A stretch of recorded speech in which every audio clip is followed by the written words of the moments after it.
This is about the Forest Service using glyphosate in the Lake Tahoe area. I've been told by the Forest Service that glyphosate spraying may begin in the Tahoe Basin after September 30th, 2027, just over a year from now. But I think it's very important to raise awareness now because the work being done this year may be in preparation for glyphosate spraying in coming years. The area I'm walking through right now is in the South Lake Tahoe Upper Apache area behind Holiday Market and Myers. You might recognize these water towers, and we're very close to the popular mountain bike trail called Mr. Toad's Wild Ride. The creek we're now crossing is coming from a natural groundwater spring, and in just a minute I'll be on the Mr. Toad's trail. This area we're entering was decimated by the Caldor fire 5 years ago, but as you can see, it's already coming back. There's green everywhere, you can hear birds singing. It's really amazing and awesome to see life coming back here already. But 5 years ago, this area looked like a bomb had been dropped here.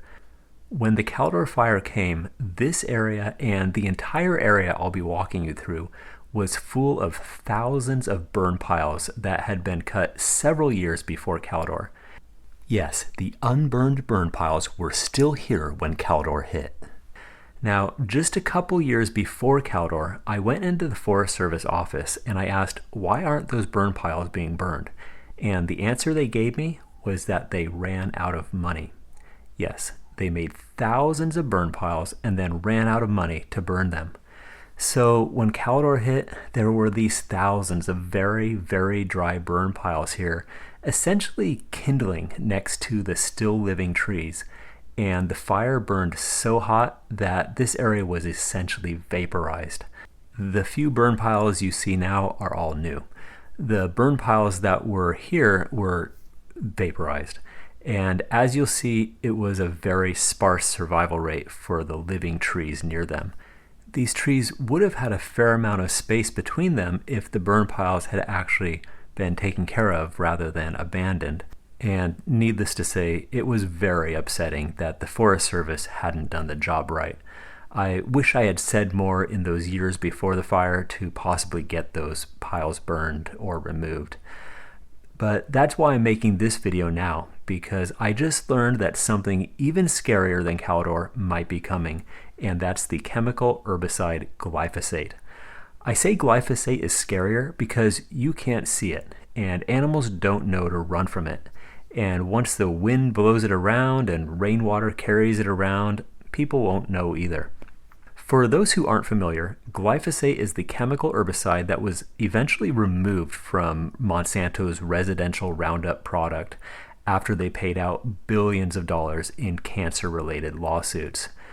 And we're now learning that our local Forest Service might be spraying this stuff in what's essentially our community's backyard, on a mountain where it could blow down on us, and on a mountain that's also Lake Tahoe watershed.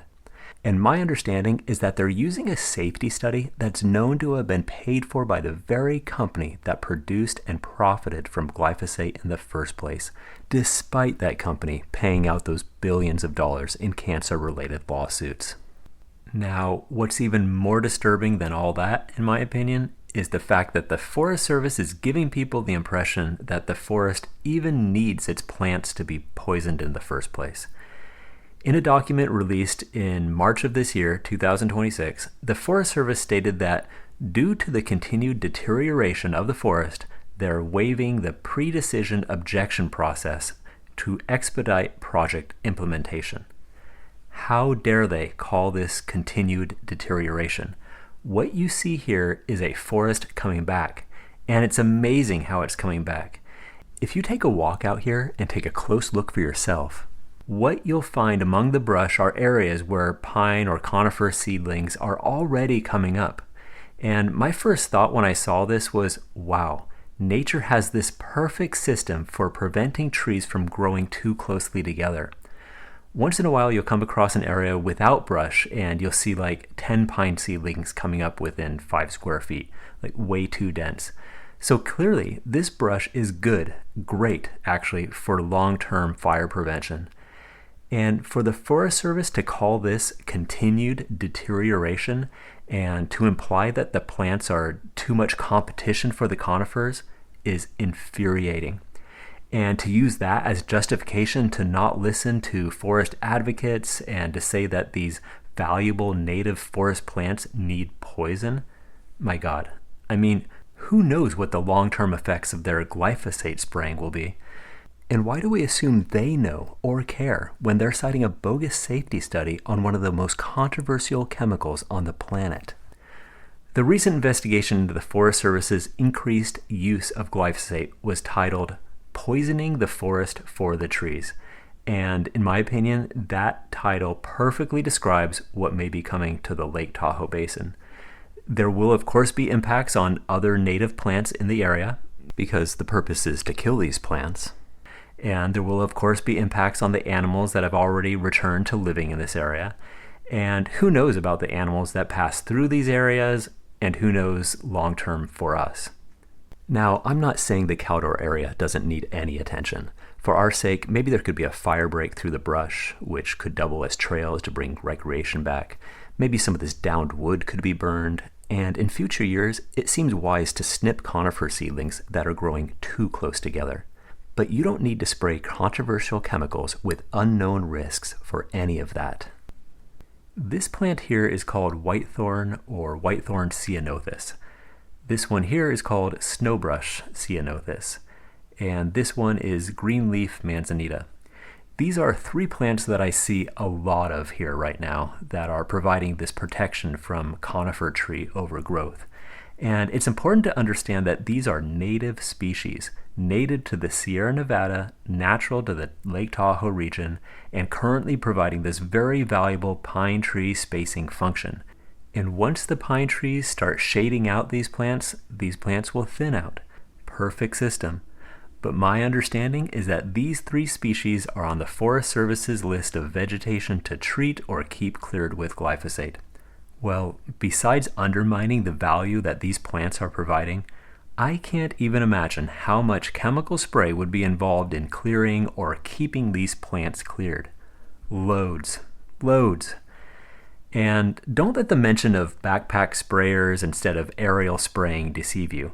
If you've seen how much territory a large ground crew with chainsaws can cover in a forest over a period of weeks, you would know that is cold comfort. Spraying liquid chemicals from backpacks could move even faster. Now, the big question is, why would the Forest Service want to do something that's not good for the forest as a whole? I do not know. I have no idea. But I think it's important to remember that the Forest Service is part of the Department of Agriculture. Agriculture, as in crops. So I wonder, are they looking at the trees as a crop? Is that why they're poisoning the forest to increase the tree yield? Again, I don't know. But for anyone who doesn't think there's any logging going on in Tahoe, this photo is less than 2 years ago, just about 20 minutes walk from where I am now. And these are not burned trees. These were healthy trees. But again, I don't know why the Forest Service is exposing us to this risk, and I don't know how to know. All I do know is that the forest is coming back naturally, and it doesn't need the disservice of glyphosate killing the natural process. The trees are just one part of the forest, which in turn is part of a whole ecosystem. So going back to my initial story about the unburned burn piles, I think if there's one thing we should learn from that story, it's that if you can't do a job right, then it might be better to not do it at all, especially if what you're going to do could make things worse. Yes, I understand that glyphosate may save the Forest Service some money initially, but there may be serious and invisible costs down the road for everyone. When Caldor hit, we knew to get away from the fire. Animals knew to get out of the area. Well, glyphosate you can't see. The animals can't see it. You don't know what it's doing. If you clear the vegetation and treat the soil with glyphosate as part of what the Forest Service calls site preparation and managing competing vegetation, it's going to be dirty, dusty, dust is going to blow in the wind, days of heavy rain could move the glyphosate downhill, and this is Lake Tahoe watershed. Rain and snow that falls here feeds into the rivers that feed into the lake. So again, going back to my initial story, if you can't do a job right, then maybe don't do it. If anything, how about using some of this wealth being taken out of the forest to put some mechanically created fire breaks in, or to do some controlled burns of the downed wood? As for helping bring the forest itself back, obviously the Forest Service isn't planning to do that the right or safe way. But, lucky for us, nature knows what to do, and she's doing it.